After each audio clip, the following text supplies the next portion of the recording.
So unsa man gyud ang trabaho sa QA engineer? In this video, akong ipakita ninyo ang mga basic fundamentals of being a QA engineer. Hi, this is Matt. Una sa tanan, dapat kasabot ka sa mga requirements ni client or sa project itself. Dili lang kay mag-testing lang ka, inahanglan kay bawsat ta kung unsay mga basic functions sa application or sa website. For example, naatay food delivery app nga gitest, dapat kabalo ta kung unsay expected flow ana. Maka-place ba og order, makakuha ba og sakto nga price, or mo-reflect ba ang correct address ni customer. Next, kailangan kabalo sad ta kung unsa ang mga klase-klase nga testing types. Isa na ana ang manual testing, which is imano-mano gyud nato og check para makita nato ang bugs or issues.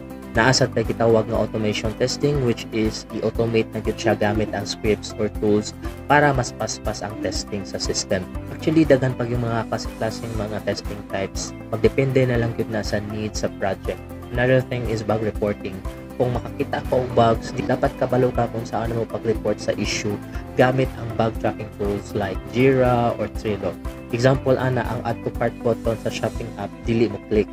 Dapat klaro atong report, dapat naatay summary, which is in this case, dili mo click ang add to cart button, naatay actual result, expected result, and then lastly, that steps to reproduce. Ang QA dili lang na pang test, kinahanglan maayo sad siya mo communicate sa mga developers, sa project managers, or even sa client. So, kinahanglan klaro gyud og structured ato ang bug reporting.